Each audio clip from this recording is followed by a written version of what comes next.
What's up, friends? Welcome to another episode of the Tables, Tailgates, and Top Loaders podcast. I'm your host, TB. So happy to have you here for this episode of the 3Ts. Lots to talk about. Let's not waste any more time. Let's dive right in. Bills Mafia, you are first up this week. How the heck are you feeling? Is it safe to say that this could be probably the most worried and upset we have ever been coming off a, 31-point victory?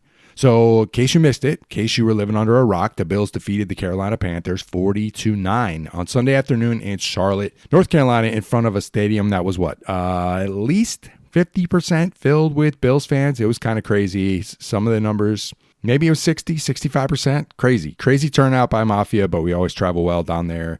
I know a lot of actual residents of the Charlotte area are Bills fans, so it was not a surprise. But you would think that winning a game by 30 points would have people in a good place. So the Panthers, we talked about this on the game preview. They were coming in, riding a 3-game winning streak. And their specialty up to this point in the season was they had an extremely strong run game and they had a great interior defensive line. So they had the ability to stop the run game. And we completely destroyed the narrative of what this team, the Panthers team, were bringing to the table. We completely destroyed it by James Cook. And that's where I want to start. Because I want to start on a good note. And I'm going to try to hold it together during this Bills portion without losing it. But let's start with the good. And that is, of course, none other than James Cook. And the way I see it, this game is the line in the sand for all the James Cook doubters. As far as I'm concerned, at this point in time, in this point in history, you have no leg to stand on now. None. Okay, so I don't want to hear another word on James Cook, on his talent, on the contract extension. I'm tired of it. I don't want to hear it anymore. He finished the game with 216 yards on the ground. And most of that was in the first half alone. So I believe that what I heard say was this is the third most rushing yards all time in Bills history. Third most of all time. Had this game been close and he actually was needed to play the whole game, it's quite possible he would have broken the all-time NFL record for yards in a game. That record held by Adrian Peterson, Minnesota Vikings, 296 yards. So he finished 80 yards shy of that all-time record, and he didn't play in the entire most of the second half. I think he hit he got to 200, and then they essentially benched him because the game was over. So there's no doubt in my mind he would have at least come close if this game was competitive. So he would have smashed that. But it doesn't matter. He was great. So I don't want to hear any more nonsense talk about how he's just another running back. It's absolutely ridiculous. Absolutely ridiculous. If you look at the season, the whole NFL, statistically, he's only behind Jonathan Taylor for rushing yards right now. And if you look at it, I think Taylor's just about 100 yards ahead of Cook on the leader chart, the leaderboard. And that's because Taylor has played one more game than Cook. So yeah, he's a top 3 back this season, folks. There's no way that you can argue this point. He is fan-freaking-tastic. His vision is great. He runs with patience. He has balance, but yet he is explosive. He is legitimately right now where the season sits. He is a legitimate MVP candidate right now. I know running backs really don't have a shot, but he's putting up monster numbers, and the contrast between him and the other 2 backs on this Bills team is crazy. So you see what you get when Cook is on the field. When Ray Davis or Ty Johnson gets the ball, you can physically see a difference. It's blatantly obvious, the downgrade when these other 2 guys get in the game. I don't know what's going on with Ray Davis and Ty. I feel like they're a step slower this year. Ray Davis used to be this power running back, and I just don't see any of that anymore. And Johnson used to be this quick cut receiver out of the backfield that you could have to worry about if you're opposing defense, that he could, run certain wide receiver routes and be a threat to catch the ball. I don't see any of that from these 2 guys this year. Absolutely zero. So it's blatantly obvious Cook is the man. And right now, if you ask me, James Cook is the reason we are 5-2. I hate to break it to you. If he was not on this team, oh my goodness, we would be in some real freaking trouble this year. And this brings me back to my opening comment about how upset and worried people were following this 30-point victory, because now we get to talk about the passing game, folks. The passing game, let's be honest, let's lay all the cards out on the table. It is completely broken. The passing game is currently made up of one play. Are you ready for this one play? It is throw a quick 1-yard pass to Khalil Shakir near the line of scrimmage, and then we fall to our knees and pray. We pray. We close our eyes. We pray that he can make something happen. I'm watching this game in astonishment because I don't know what has happened to this team. Most of Josh Allen's throws, the reigning MVP, by the way, and I'm going to keep going back to this point, the reigning MVP is throwing the ball within 5 yards of the line of scrimmage. 5 yards. What was the offseason plan? Josh freaking Palmer, the Chargers' number 3 wide receiver. He was to be the answer. Well, we get to see him for just about, two plays against the Falcons, and he catches 60 yards, 2 catches for 60 yards, and, well, he's hurt. Just like the rest of these clowns, he can't get on the field. Maybe he can help, maybe he can't, maybe he's the answer, but right now, he's not on the field, so no one knows if Palmer can help this team at all. What's next? What else we got? Dalton Kincaid. He was supposed to be the man to open up the middle of the field, be a dynamic pass catcher, up the seams, in the middle. Well, when he can play, we've seen this. When he can play, when he's on the field, he's awesome. He's awesome. But guess what? He's also hurt. So he's got the oblique thing. And in this game, he was clearly on a snap count. So he was hardly ever on the field. So you take your 2 alleged top pass catchers in Josh Palmer and Dalton Kincaid. You take them off the field, and all you have left to do is throw it to Shakir at the line of scrimmage and pray he can break 11 tackles and get to the end zone. Man, I'm gonna try to keep it together. The most telling play of this game was this was the second quarter. This was a 3rd and 6, right? So what had happened the previous play? We had a 3rd and 1. We were gonna run the snowplow, tush push, aka whatever the hell you want to call it. And what happens? None other than Curtis Samuel, who can never be in the game because he's never healthy. He is called for a illegal formation penalty. And why, do you ask, is Curtis Samuel, of all people, called for an illegal formation penalty? Because he's never available to play the game. There's no reps. There's nothing with this guy. He's either hurt or he's on the field contributing nothing. So here we go, 3rd and 1, and now Samuel takes the penalty. Now we're in a 3rd and 6. But let's get back to the play. Snap the ball, and what does Josh do? He literally scrambles around for 10 freaking seconds, looking, begging. He's practically begging someone to get open. And ultimately, this is full blame on Josh here, but ultimately, he takes a 16-yard sack. He should have thrown the ball away. There is no doubt in anyone's mind watching this game. I don't care if you've never seen football before. You knew, that's not right. He shouldn't have held on to the ball that way and run backwards for 16 yards. But he takes a 16-yard sack, and you're telling me in the 10 seconds that it took to sack him, no one can break loose or get open on the field? No one. Oh, man. It's so frustrating. And it's that over and over and over again. And you know what we saw in the game on Sunday? When somebody finally does get open, Josh is literally shocked. He's shocked. I mean, there's a play later in the game when Elijah Moore is wide open. There's not a defensive player within 10 yards of him. He is wide open. Josh is so shocked that he literally launches the ball out of bounds. He's like, oh my God, he's open. Somebody's finally open. Let me get it to him. And then he goes full, what is it? Who's Uncle Rico, who then launches the football over the mountain, right? He goes full Uncle Rico mode. So, yeah, we can place a lot of the blame on the reigning MVP because he just hasn't played well. We need to be honest about that. He has not played well. But also, the receivers have never been this bad, folks. Never. And here's the thing. I try to listen to the post-game press conferences. I try to hear the coordinators and the head coach talk about these games a day or two removed from the actual game. So I really try to take their words and really listen to what they're saying. But it seems like everyone knows what's going on except Brandon Beane and Joe Brady. Even Coach McDermott, even Sean McDermott makes post-game comments suggesting that the offense needs to have balance. They need to have balance. Yeah, it's great that James Cook rushed for 216 and the offensive line established their dominance and trucked them the whole time. But when we needed it There was zero passing game to be found. And McDermott makes it clear that in order to be successful, there needs to be a balance to the offense. And it's non-existent right now.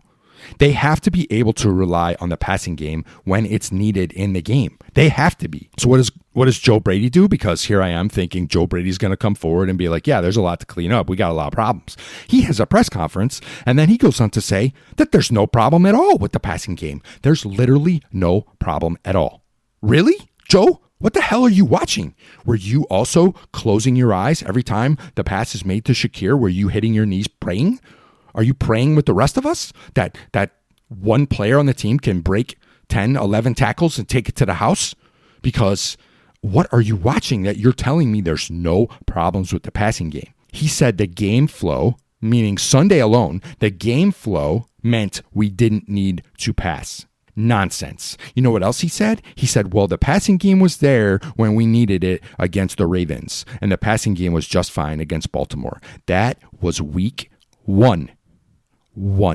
He tells us that we didn't need the passing game because the game flow meant we didn't need to pass the ball. Nonsense. Now, I get it. James Cook literally saved your ass. But the few times he didn't rip off a 6, 7, 8, 12-yard run a pop, the few times he didn't, and now they're stuck behind the sticks and found themselves in third and long situations, what happened? They had no chance.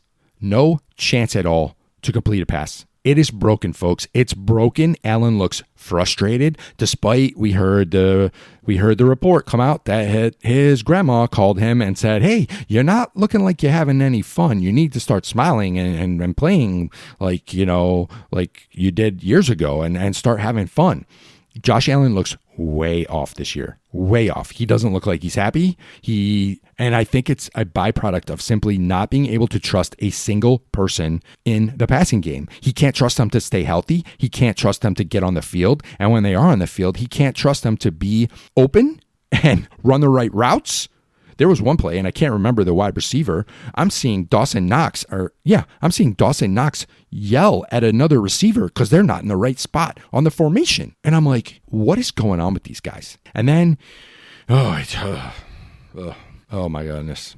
I don't know what to say, but some of the things I'm hearing from these press conferences, it's crazy to me. It's so crazy, and it's so frustrating because you can see signs of the defense slowly rounding into form, and it's exciting, right? You can see the impact some of the new and young talent can have on the defensive side of the ball. This was crystal freaking clear on Sunday. This is one of the keys to the game, one of the X factors, one of the things I was excited about in my game preview. I talked about Hoyt and Ogunjobi, right? I was super excited for them to hit the ground running. I said they were going to play with a lot of aggression. They got a lot of pent up energy, and they're going to make an instant impact. And boy, did they freaking ball out.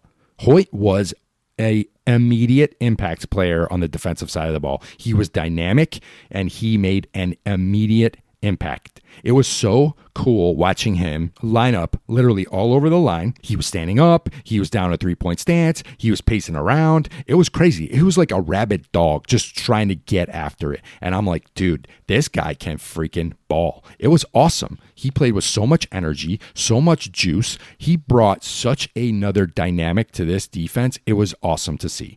Ogunjobi, stable, solid presence to the line. I'm talking solid, dependable play. It absolutely sucks that Ed Oliver got hurt, torn bicep, probably done for at least the regular season. Maybe we get him if we make a deep playoff run, but that ain't looking too great.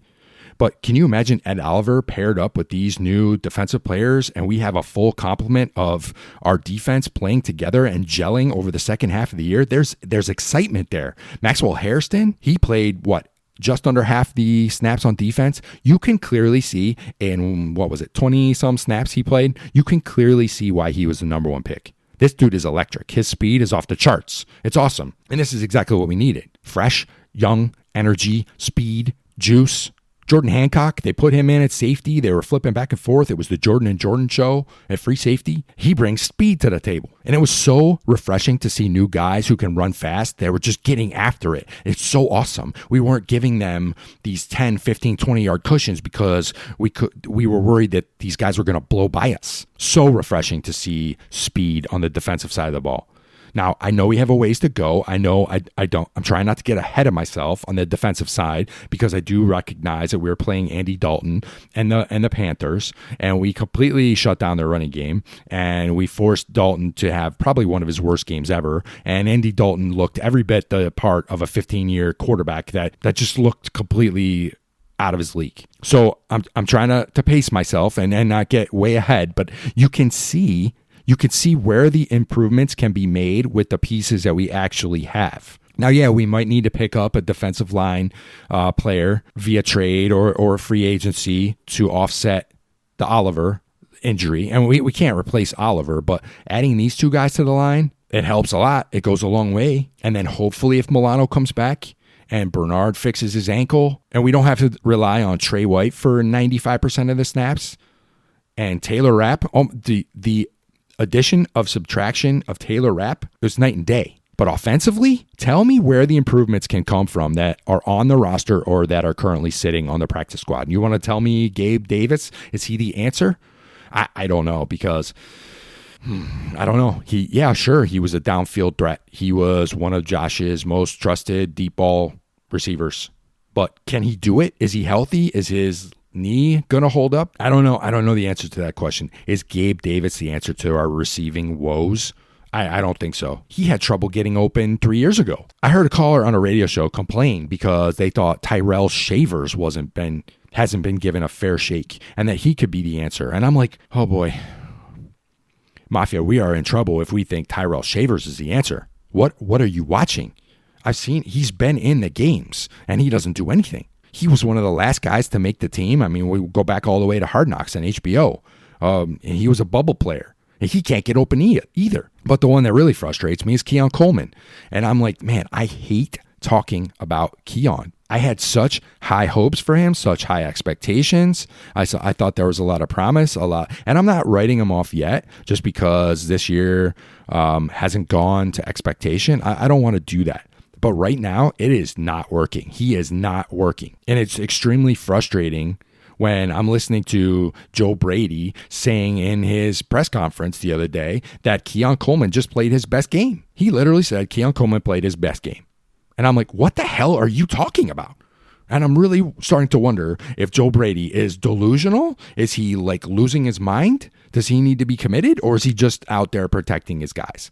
And it could be either one. It could go either way, but I'm not sure which is worse at this point, because at some point you need to hold your players accountable. Keon Coleman is no longer a rookie, and I get it. He missed some games last year with some injury stuff, but you should expect players to make improvements. I'm not expecting them to be a Pro Bowler, but you should see where he can contribute to this team. And outside of run blocking for James Cook, and that's what Joe Brady leaned on. Oh, it was his best game as a receiver because he was a great run blocker. I don't need him to be a run blocker. I need him to catch the freaking ball and be an offensive threat and a weapon for the reigning MVP of the freaking NFL. I need you to get open because, oh my goodness. Let's look at the offensive weapons that we now have. If Josh Palmer is not on the field, who do we got next? Well, we already talked about it. Dalton Kincaid. Well, if he's not on the field, who do we got next? Okay, how about Khalil Shakir? Well, we talked about what the play call is with him. Throw it to him at the line and pray, right? Okay, well, thank God he's able to do that occasionally. He took an awesome one to the house. But let's talk about the other guys. How are we feeling about Elijah Moore? Anyone? Everyone thought that was a good answer.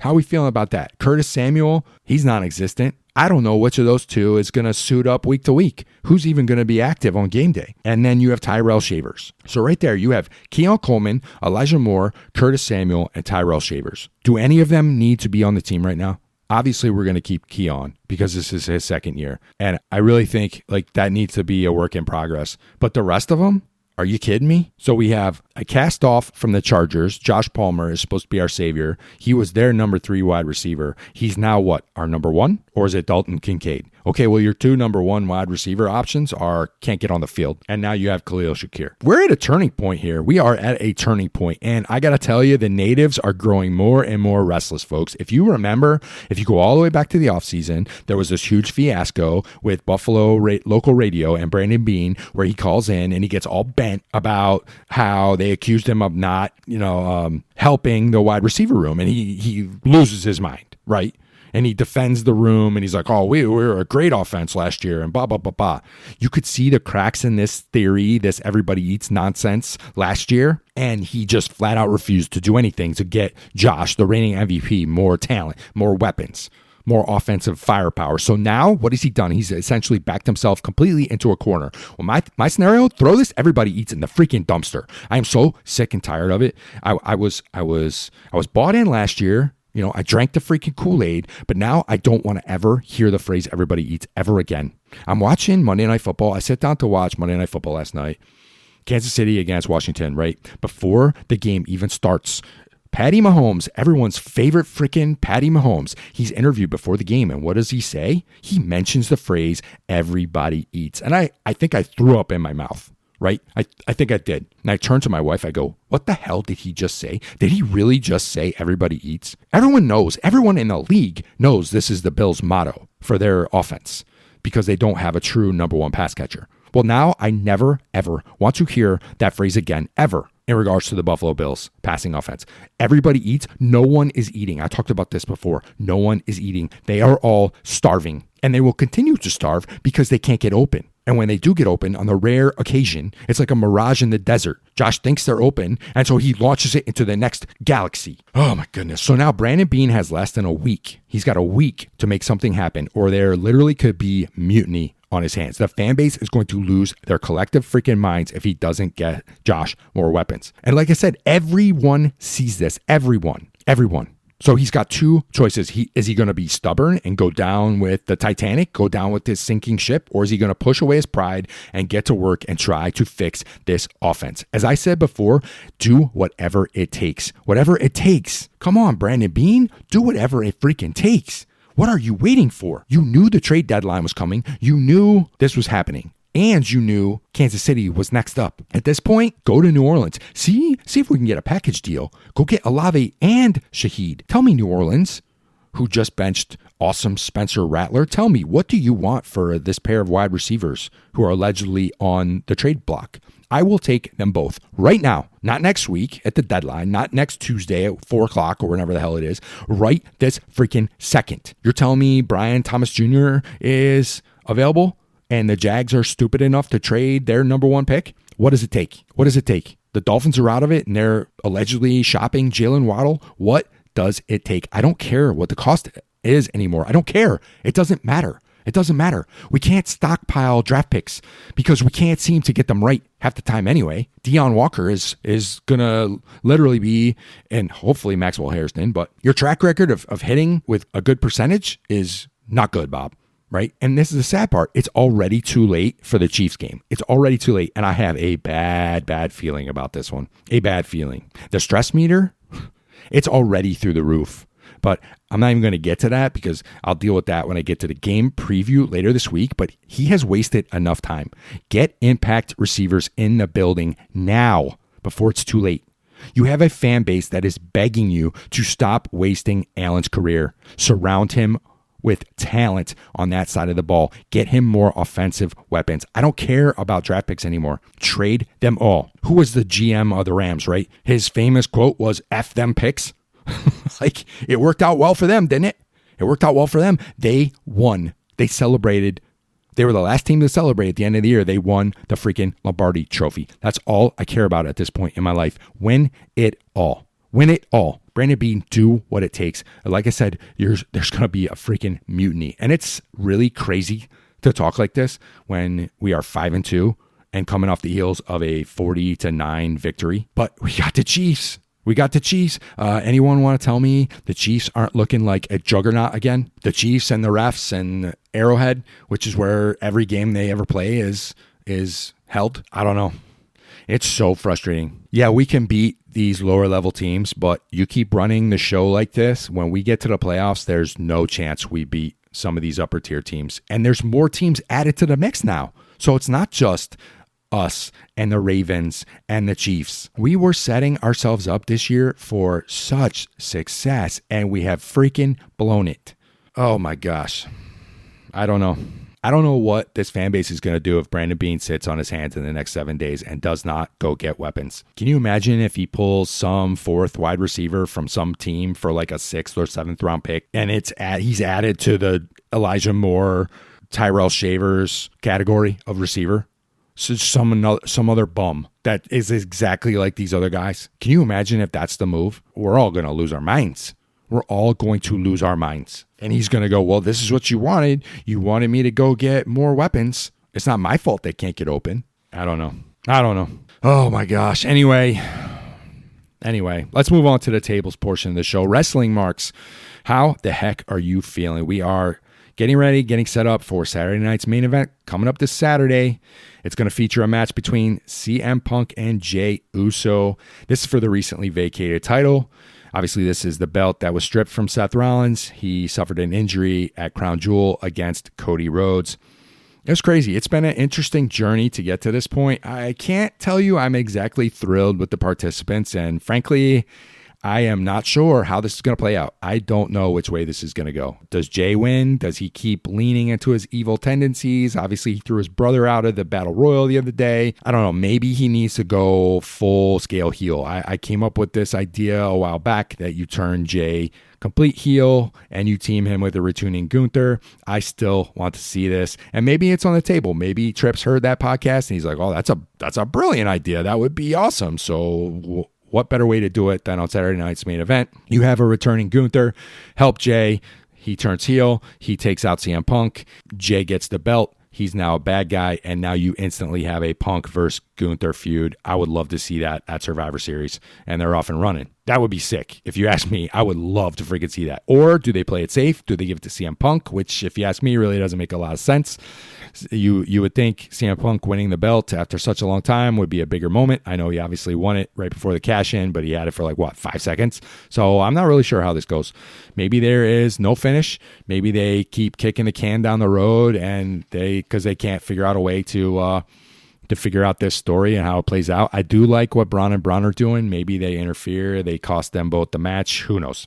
But a few things I want to get to, a few things I want to point out for some of the recent shows. The other week, there was a tag match between Judgment Day, your tag champs, Finn and JD, and they went up against AJ Styles and Dragon Lee. This match was awesome. These four, they crushed it. 4 awesome wrestlers. They put on a freaking show. I thought it was a great, cool choice to have AJ and Dragon win. And now they're setting this up. So I think next Monday night on Raw, they're going to have a rematch. So good on them. It's going to be crazy. I love that match. I think AJ's doing great work. Obviously, we talked about his match with John Cena, one of the last PLEs. And I thought that was one of my favorite matches ever. So good stuff. I like what they got going there. Dirty Dom. If you're not enjoying the work Dirty Dom is putting in, I don't know what to tell you. This is the stuff wrestling is. This is why wrestling is fun. The stuff he's doing, his matches, his segments, it's gold, right? Because he puts a little bit of everything in there. He's a pretty good wrestler. He does his little slime ball stuff, just like, his legitimate father, Eddie Guerrero.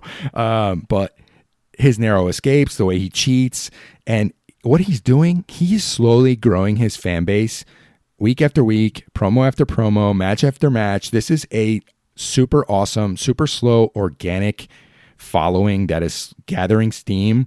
And sooner or later, people are going to want to see him be world champion. And I, for one, am completely on board. I love the work he's doing. I think it's fantastic. Plus, he got a crazy neck tattoo. So you add that to the mix, and it gives him another few bonus points.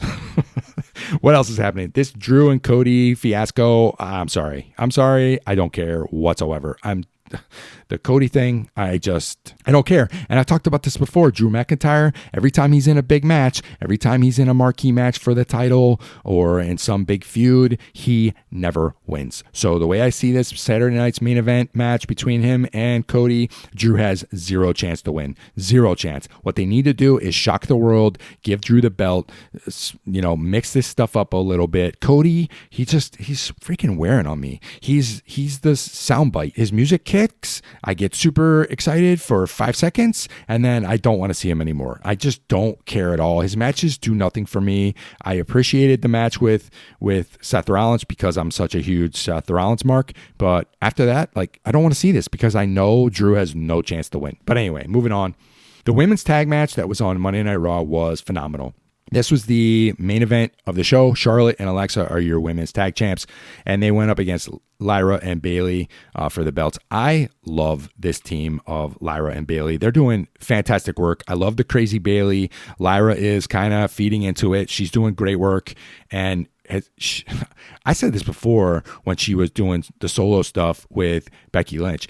She has come a long way. She's a fantastic addition to this roster that just keeps getting better and better. The women's roster, I got to tell you, I'm finding myself enjoying and wanting to watch the segments and the matches involving the women way more than I am with the men because they're just better and they're more entertaining. Some of the Jay stuff, I just don't care about. The Cody stuff, I don't care about. Charlotte, Alexa, love them. Lyra, Bayley, love it. This match was fire. As I said before, these two is a great pairing, and they showed out on Monday Night Raw. They were doing great stuff in the ring, great workers, all four of them. This was a fantastic match. I want to see this match again. Give me more. Or as the the old Ryback used to say, feed me more. And then at the very end, we have the Kabuki Warriors getting thrown into the mix, and they kind of jumped everybody. I am all on board for this. Speaking of the Kabuki Warriors, Asuka, this was crazy. I gotta talk about this for a second. On Monday Night Raw, what they did, they showed a special vignette that showcased her 10-year WWE career and her highlights, and it was extremely well done. I give them props. Some of these vignettes and these promo packages they do, I don't know who does this stuff, but it's some of the best TV you could see. If you could just put a show together of just having people watch these vignettes, it's awesome.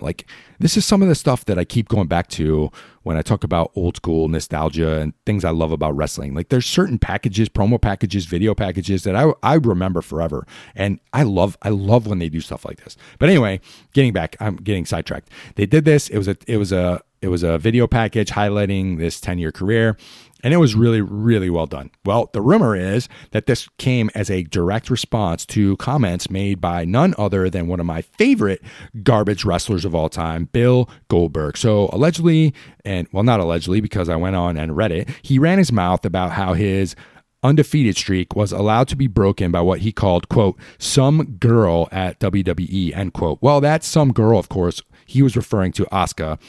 If you don't know how I feel about this miserable human being, please go back, listen to episode 5 of the 3 Ts, and you will know definitively where I stand at the end of that episode. But, oh my goodness, I even offered to buy him a house in Saudi Arabia.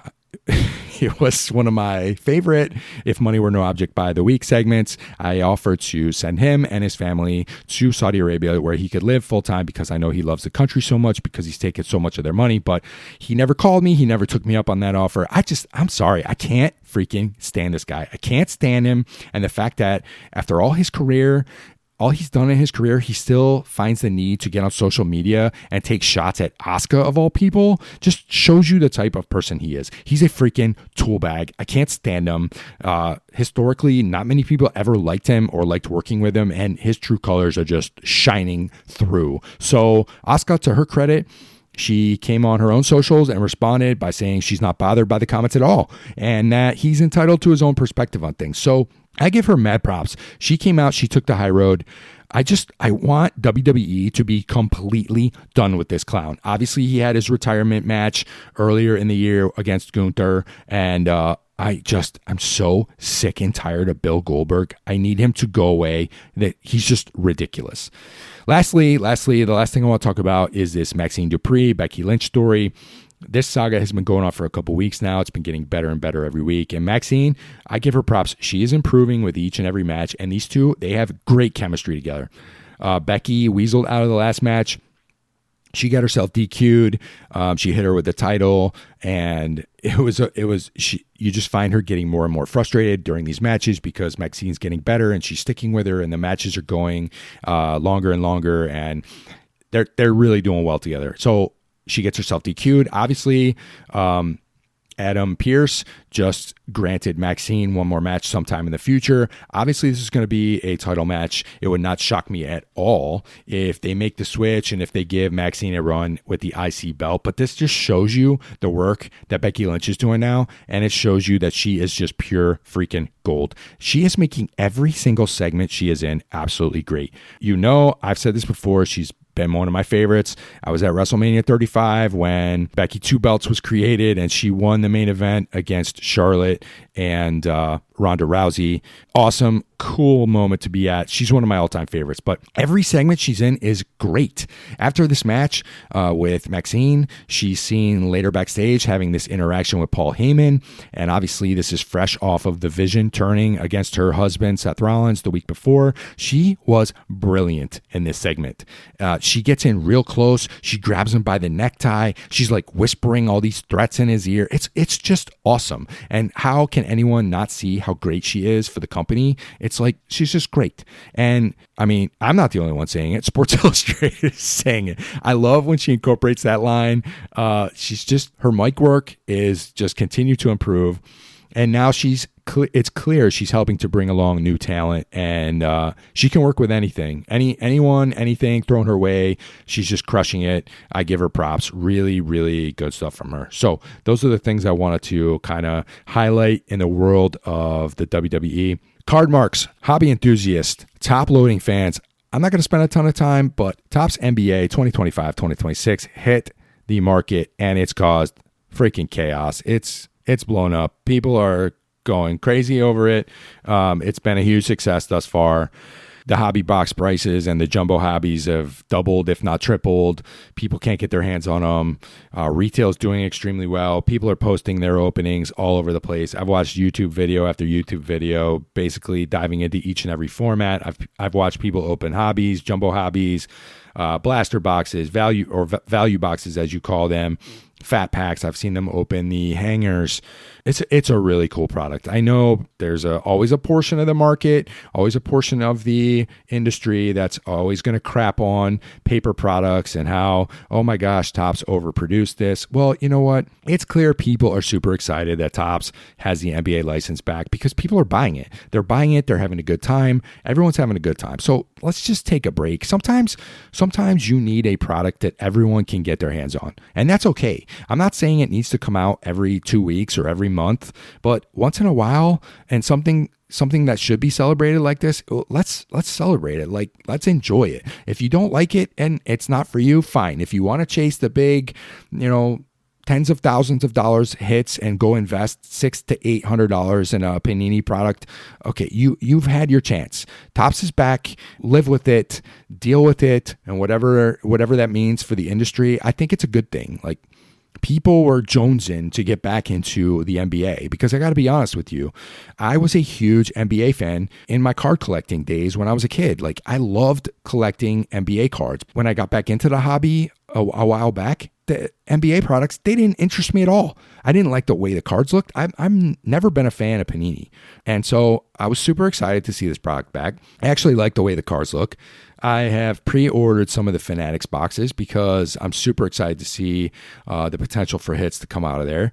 And yeah, people are happy. Obviously, there's always somebody crapping on it and saying, oh, what a waste of money, blah, blah, blah, blah. Just let people enjoy what they want to enjoy at a lower price point and just leave people alone, okay? I mean, I just think it's cool. The hobby should be, first and foremost, I understand people are out there making money and it can be a business for people, but there are people that are just in the hobby for the hobby because they like collecting. And this, to be completely honest, the more I see videos, the more it gets me into this because now I am totally on board.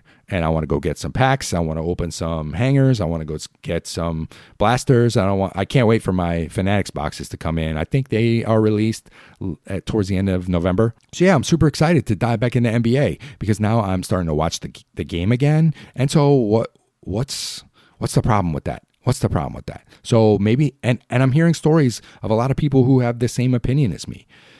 People who have been out of the NBA for so long, and this Topps takeover has been good for the hobby. And people are getting excited about the NBA again. And it's not all about the $50,000 Wemby auto and triple auto Olympic card, and who cares? I know people are chasing Cooper Flag and this and that and the other, but like, let people be excited about low end products and retail, and that's okay. It's okay. Everything will be fine. So just relax and let people enjoy what they want to enjoy. But I see it as being nothing but a success.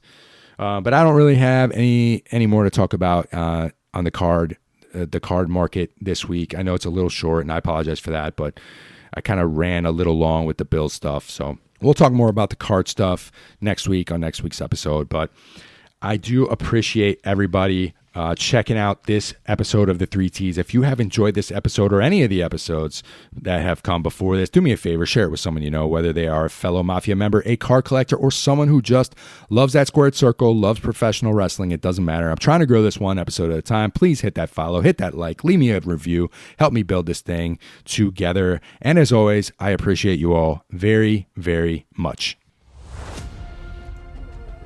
So until next time, whether it's ripping packs, breaking tables, or dropping elbows, keep doing what you love. And as always, go Bills.